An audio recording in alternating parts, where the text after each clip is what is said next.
लेखक व फिल्म निर्देशक डॉक्टर राजेंद्र संजय द्वारा लिखित पुस्तक भोजपुरी फिल्मों का इतिहास का विमोचन अंधेरी पश्चिम स्थित एक सभागृह में संपन्न हुआ।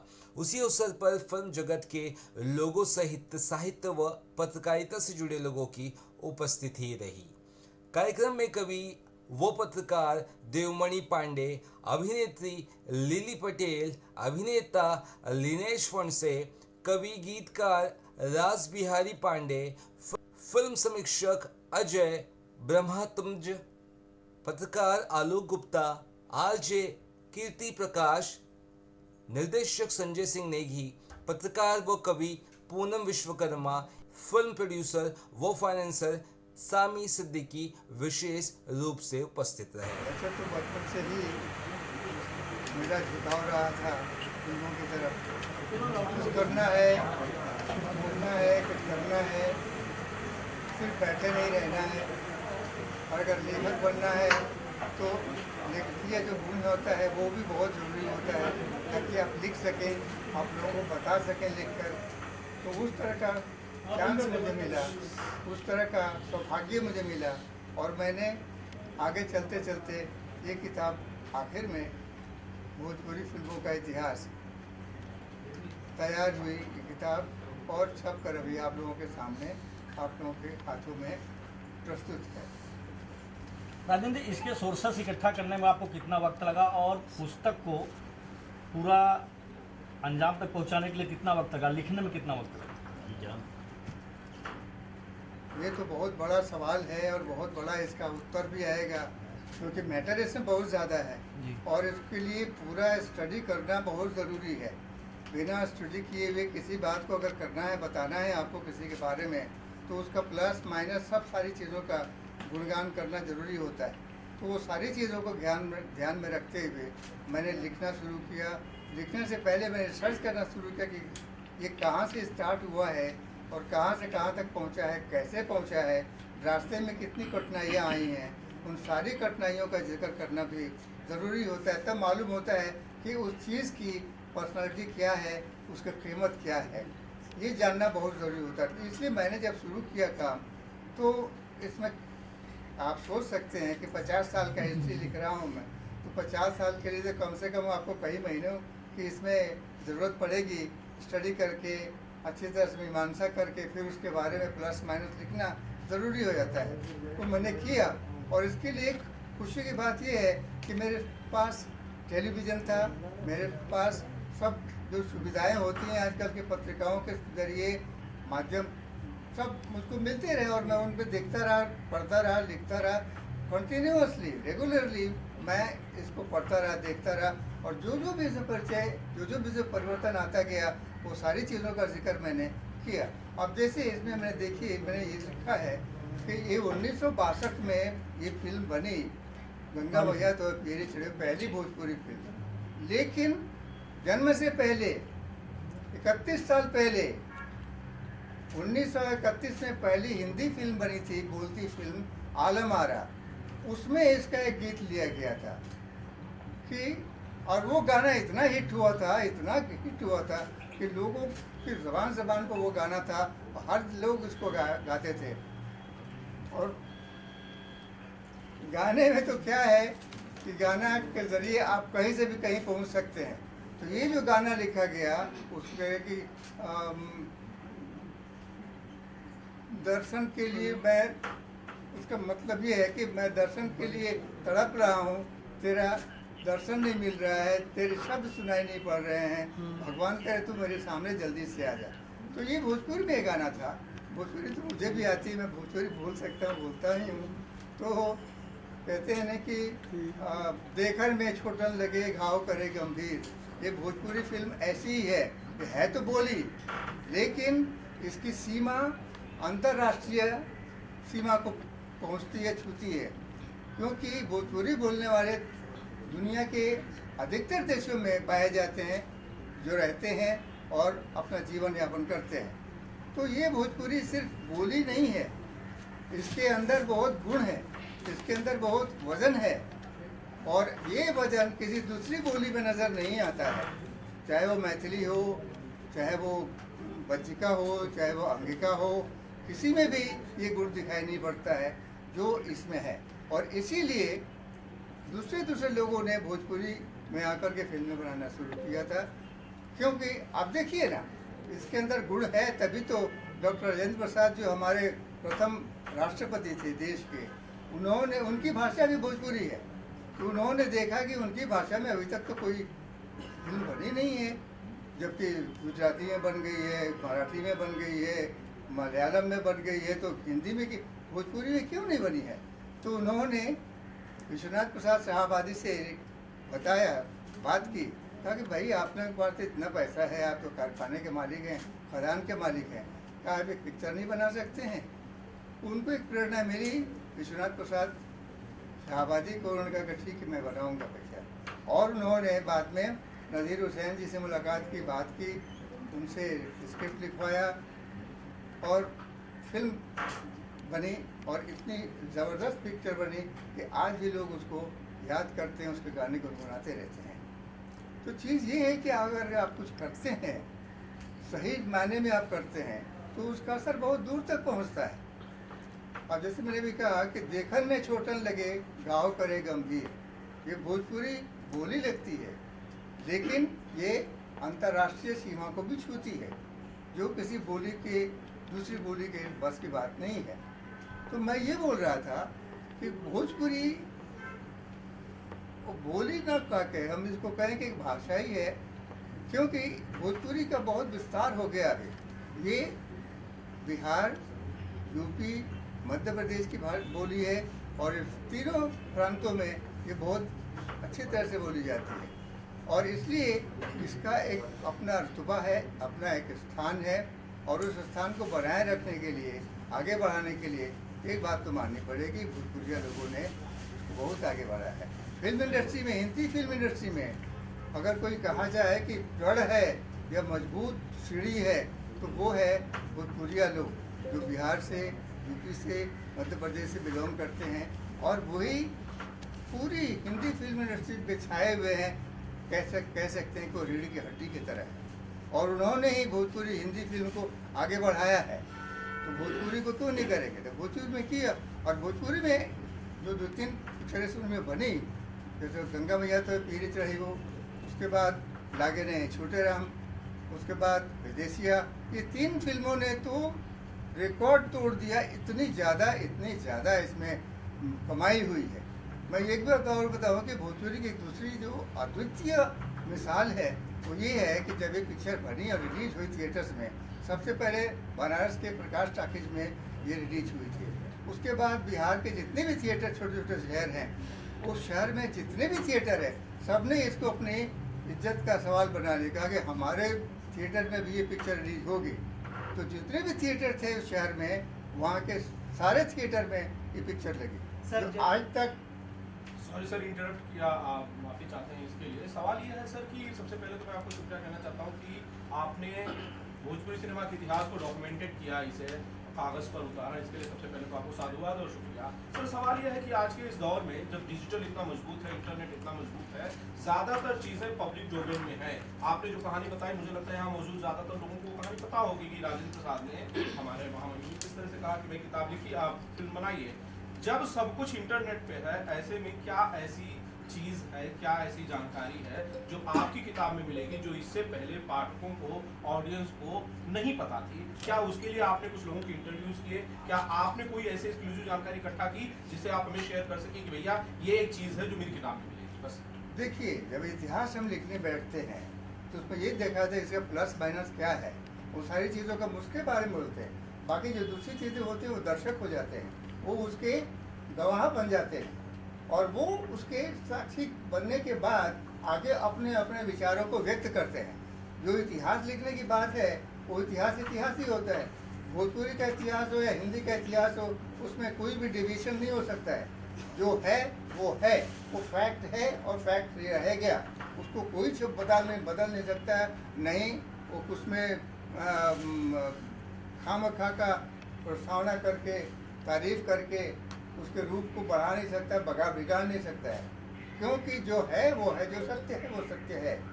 तो हम तो यही मानते हैं कि भोजपुरी में आज तक जो कुछ भी हुआ है, जो पर्दे पे उतरा है, जो प्रकाशित होकर के आया है, उसका जो रूप है वो वहीं तक रहेगा। उसके बाद जो टेक्नोलॉजी बढ़ती जा रही है, उसके अंदर प्रचार होता जा रहा है, विकास होता जा रहा है। वो जो विकास है वो फिल्म में जो बन चुकी है, वहाँ जो टेक्नोलॉजी है, टेक्नोलॉजी का ही हम उपयोग कर सकते हैं। बाकी जो दर्शक देख रहे हैं उनको पता चलता है कि टेक्नोलॉजी का कितना उपयोग हुआ है।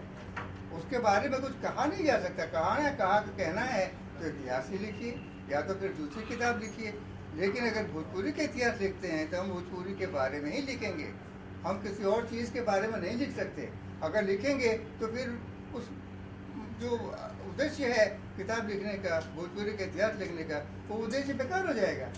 इसलिए जो इतिहास में लिखा गया है वही लिखा जाएगा और वही सत्य है। सत्य को हम छोड़कर कहीं और नहीं भटक सकते। इसलिए जो कुछ भी आपने कहा है, मुझे इस बारे में आपको बताने की ज़रूरत इसलिए पड़ गई है कि ताकि भोजपुरी क्या है, उसका रूप क्या है, गोरा है, काला है, नाटा है, लंबा है, मोटा है, पतला है, वो उसका आप विवरण देंगे ना, तो उसके बारे में हम लिखेंगे। किसी और के बारे में हम नहीं लिख सकते हैं। अगर हम लिखेंगे तो विषयांतर हो जाएगा, और विषयांतर का मतलब होता है कि आपने जो लिखना था, आपने जो लिखा वो बेकार हो गया।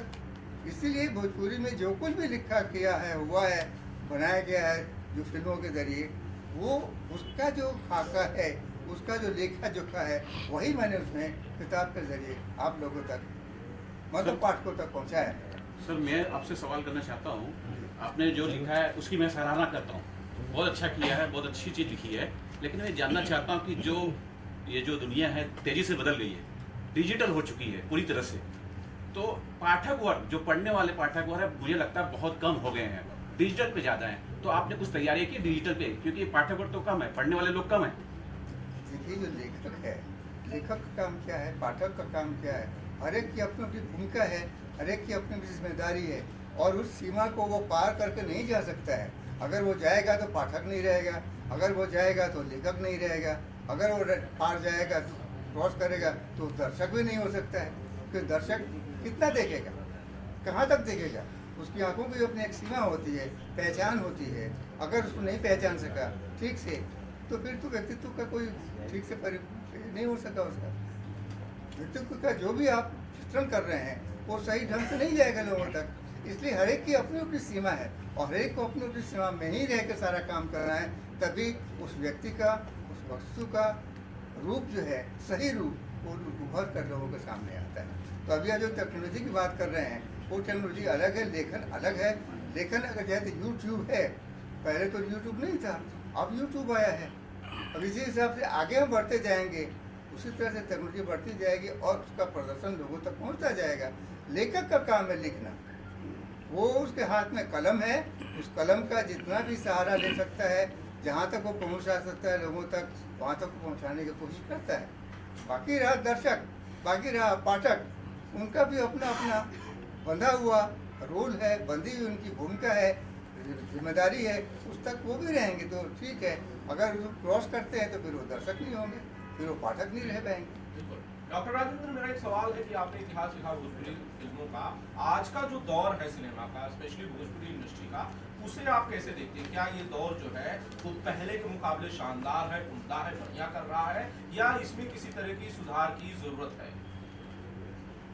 देखिए, हम लोग मानते हैं परिवर्तनशील दुनिया है, और हर चीज़ में परिवर्तन बहुत ज़रूरी होता है। उसका रूप, श्रृंगार, सब कुछ बदलता रहता है।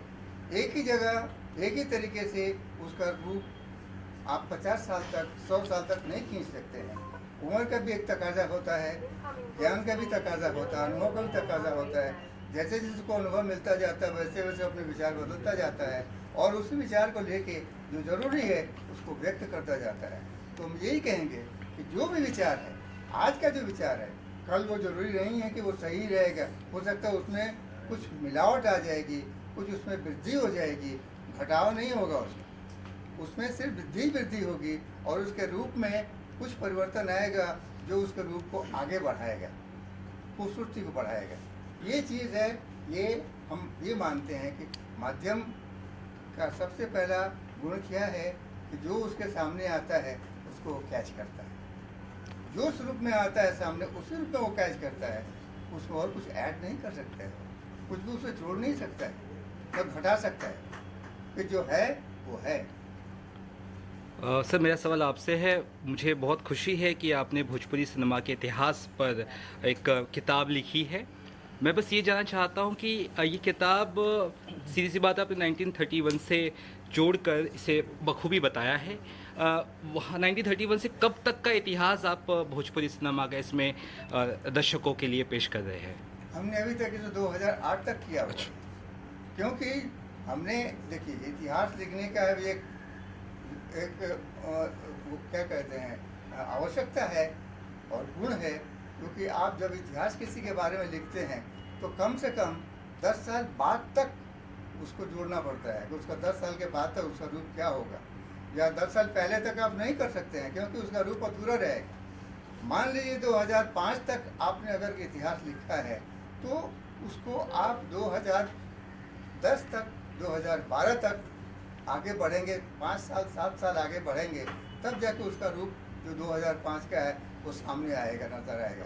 इसलिए जो भी इतिहास लिखा जाता है उसमें 10 साल का गैप हम लोग रखते हैं कि ताकि वो 10 साल के अंदर उसका जो रूप परिवर्तन होता है, उसका जो रूप धारण होता है, उसका जो स्थायी रूप आता है वो लोगों तक पहुंचता है।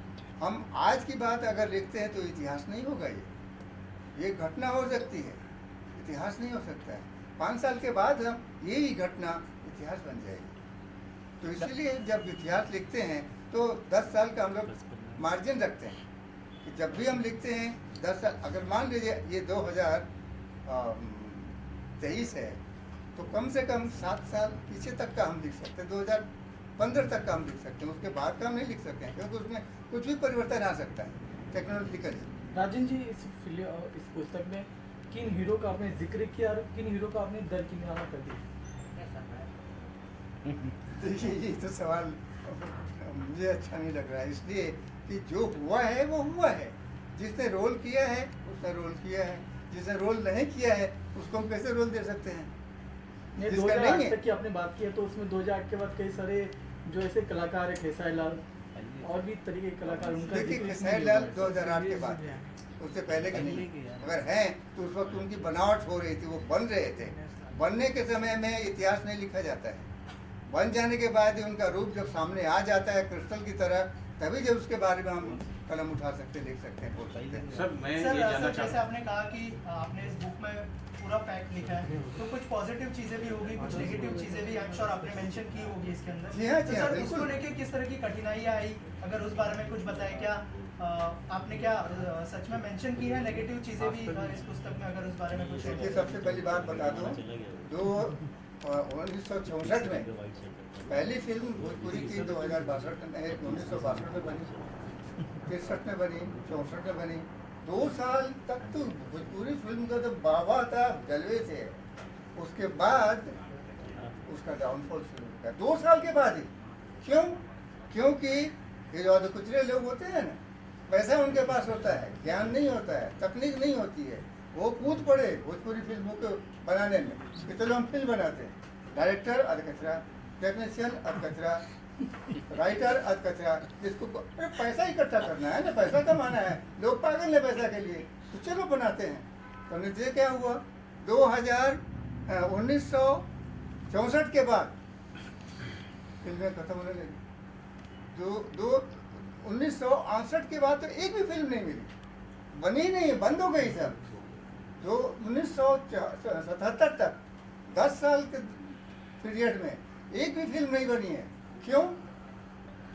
क्योंकि लोगों में लालच आ गई, लोगों में पैसा बनाने का, अरे कुछ तो दीजिए, आप कुछ देंगे, कुछ त्याग करेंगे तो आपको कुछ मिलता है और उसका फल भी मिलता है। आप त्याग ही नहीं करेंगे, आप लूटने के चक्कर में रहेंगे तो आपको क्या मिलेगा? नतीजा ये हुआ कि भोजपुरी फिल्म बंद हो गई 10 साल तक। 1977 में फिर से 10 साल के बाद, 10 साल ही कहेंगे ना, वो जो पिक्चर थी दंगल करके आई पिक्चर, और रंगीन बन के आई।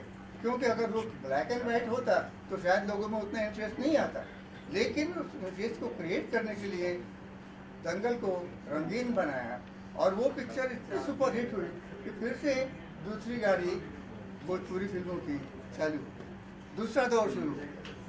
और ये 1977 से लेके 1979 तक ये पिक्चर का दूसरा दौर चलता रहा और एक के बाद एक टेक्निक। अब सोचिए ना, फिल्में हर साल बढ़ती गई 1986 में 19 फिल्म बनी है, जो आज भी रिकॉर्ड है। किसी भी बोली में इतनी बड़ी फिल्म नहीं बन पाई। एक साल में 19 फिल्म बनाना कोई छोटी बात नहीं है। सर, मैं ऐसी कोई रोचक जानकारी मेरे पास एक है, जैसे कि भोजपुरी गायक गाने की वजह से और फिल्मों की वजह से मनोज तिवारी को हिंदुस्तान में नहीं, हिंदुस्तान के बाहर डाक टिकट इशू हुआ था, जो बहुत बड़ी बात है। ऐसी कोई रोचक जानकारी है इस पुस्तक में तो आप जरूर बताइएगा। अरे भाई, रोचक ही है ना। अमिताभ जो आपको बच्चन अच्छी लगे सर, को अमिताभ बच्चन को छोड़ा ना, अमिताभ बच्चन भाग के चले आए कि हम भोजपुरी फिल्म करना है, हमको एक्टिंग करना है। मिथुन चक्रवर्ती चले आए कि हमको एक्टिंग करना है भोजपुरी में। क्यों दूसरी फिल्मों में नहीं गए, दूसरे भाषा में बोली में नहीं गए, क्यों भोजपुरी में ही आए? आप, मैं कहने का मतलब है, कुछ तो आपके अंदर कोई खास बात है, तभी तो लोग आएंगे ना। रवि किशन क्यों आ गए, हीरो बन गए वो, क्यों इतनी जल्दी बन गए वो? सोचने वाली बात है ये कि आपके अंदर कोई गुण है कि आप लोगों को प्रोजेक्ट करते हैं, आप लोगों को हाईलाइट करते हैं और उस तरह से हाईलाइट करते कुछ भी गलत चीज़ नहीं है। आप जो है वही उसको फोकस में डालता है और वही लोगों तक दिखाई पड़ता है और लोग उसको पसंद करते हैं। सर, उनका ये कहना है कि अपने मुकेश मनोज तिवारी जी के लिए कुछ हुआ था, इसमें कुछ लिखा है कि उनके बारे में कुछ बातें। बिल्कुल, मनोज तिवारी भी तो उनके बारे में भी लिखा हुआ है। सर, ये भोजपुरी फिल्मों आप पढ़ेंगे तो आपको पता चलेगा वो है। किसे जिम्मेदार? जी गिरावट आई भोजपुरी फिल्मों भैया बहुत हिला है। बैठक जी देखिए, थोड़ा सही जिम्मेदार कौन है? मैं वही तो बोल रहा था कि कचरे लोग अंदर हो गए, पैसा लेके चले आए, लोगों को पैसा चाहिए था और चले आए, अधूरा ज्ञान लेकर के चले आए। न उनको टेक्नोलॉजी की मालूम थी, न उनको कोई आगे का कहानी के बारे में कुछ, न डायरेक्शन, न राइटर, सबके सब ऐसे थे। तो इनसे क्या चलेगा? कोई भी चीज़, अधूरी चीज़ आप लेके आएंगे, अधूरा ज्ञान लेके आप आएंगे, तो जो प्रोडक्ट सामने आएगा उसको कौन लाइक करेगा? कोई भी लाइक नहीं करेगा। राजेंद्र जी, आज के ज़माने में कोई कचरा है आपकी नज़र में भोजपुरी? एक मिनट, जो सवाल आप कर रहे हैं उसी सवाल का अगला स्टेप है कि आपने 2008 तक इतिहास लिखा, इसके बाद का भविष्य आपको कैसा दिखाई पड़ रहा है भोजपुरी का? देखिए, अभी जो कुछ भी दिखाई हम जो देख रहे हैं, हाँ।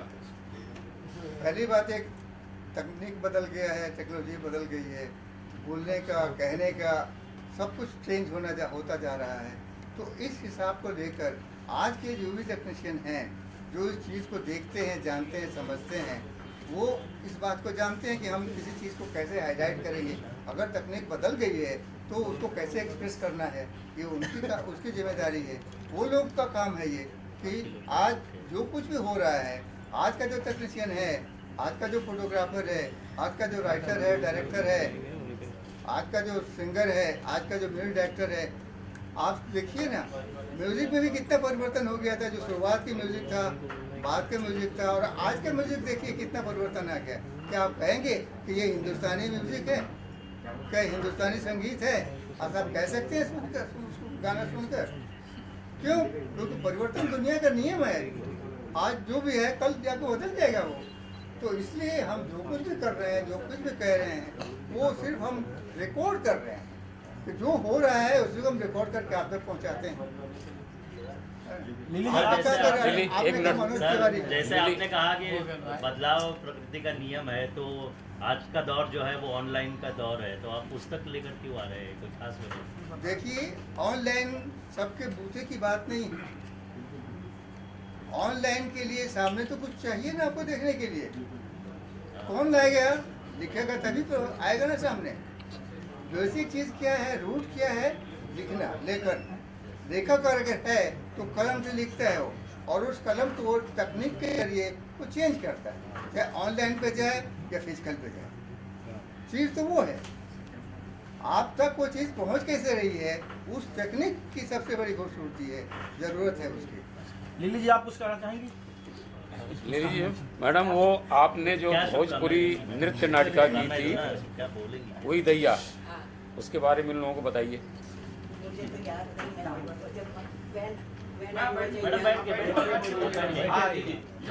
जब मैं छोटी थी, हीरोइन थी, तभी मैंने वही दैया की थी। अभी मुझे कुछ भी याद नहीं है। उसका एक मुखड़ा याद है, क्योंकि at that time I was a dancer, तो नृत्य नाटिका थी और कोई भोजपुरी प्रोड्यूसर ने बनाई थी नृत्य नाटिका। तो उसमें राज कपूर साहब चीफ गेस्ट बन के आए थे और इन्होंने काफ़ी सारी भोजपुरी भाषा की थी, आर्टिस्टों की भी की थी, सबकी की थी। और इसमें मैं हीरोइन का रोल कर रही थी। इसमें गाने का मुखड़ा मुझे याद है, तो थोड़ा सा गलत हो तो पता नहीं। घूंघट है एक शाम सलोना, नैना है दो तारे, ज्यादा ना तड़पाओ गोरी, हम है रूप के प्यासे, के घूंघट खोलो ना, के घूंघट खोलो ना। ऐसे ही नृत्य नाटिकाएं होती थी, उसमें मैंने काम किया था।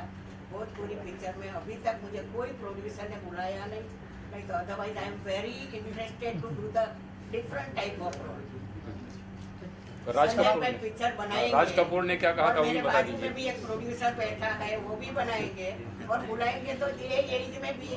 मैं तो टिल माय डेथ में स्टेज की रंग देवता की पूजा करना चाहती हूँ। बुलाएंगे तो काम करने जाएंगे। नॉट डिफिकल्ट, कोई भी लैंग्वेज में काम करो मुश्किल नहीं होता है।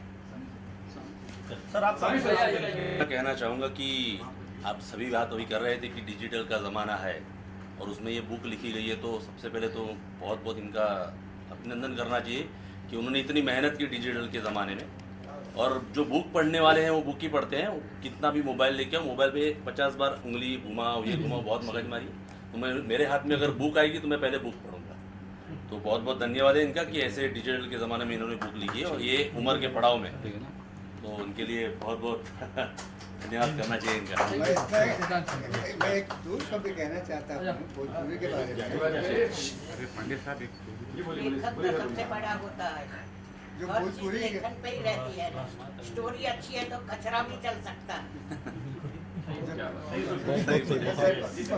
लेखक is the backbone of the story.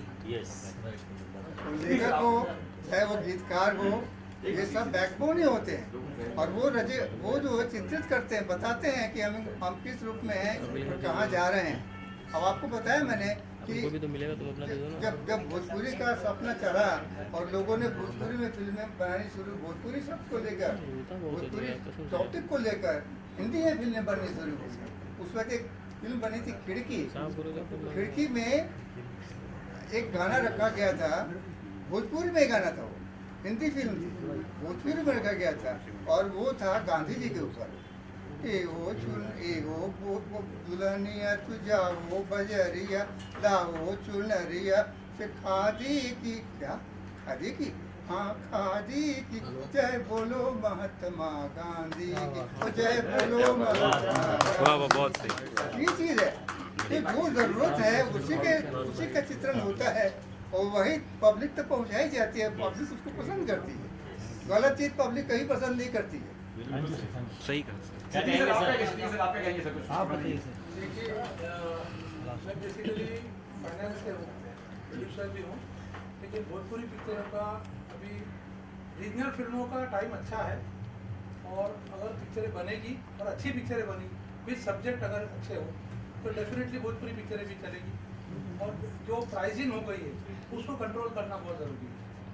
जो अभी हिंदी का देखकर भोजपुरी लोग भी, एक्टर भी उतना ही मांग रहे हैं, पैसे का जो ये हो गया। जब तक कि पिक्चर देखने वाले नहीं जाएंगे तो कितना भी पैसा लगाओ तो कोई फायदा नहीं। पिक्चर देखने वाले जाना चाहिए थिएटर में, और ये सब पिक्चरें थिएटर की है। ये इस पर जब आनी है, इस पर डिजिटल पे आनी है, वो बात की है। पहले थिएटर में आदमी जाना चाहिए और थिएटर में लोग नहीं जा रहे। ये सब में मेरे ख्याल से अब मैं गलत नहीं हूँ, अब तो सब पार्टनर हो गए सब। फिर कैसा कि वो तिवारी उसका पात्र बन गया। तो ये गलत है सर। एक जमाने में सिर्फ हीरो हीरो होता था, कभी प्रोड्यूसर नहीं होता था। ये हिंदी का ही सीखते सब लोग। सलमान पात्र हाँ, वो पात्र हिंदी नहीं सिखाया है सब। भोजपुरी गीत ज़्यादा चलते हैं। मनोज तिवारी गायक होते हुए भी हीरो बन गए। ये शांत आप ये बताइए, Quiet. मनोज तिवारी गायक होते हुए भी हीरो बन गए, कैसे बन गए? कहीं तो कुछ हुआ है, तालमेल तो कहीं कुछ हुआ है ना। पहले के लोगों में ये तालमेल नहीं था, वो सीधे लोग थे। अब सब प्रोड्यूसर बन गए सर, अब सब प्रोड्यूसर बन गए। पैसे नहीं लगाए। आप देखिए ना, फिल्मों का बजट कितना आगे बढ़ गया है। क्यों?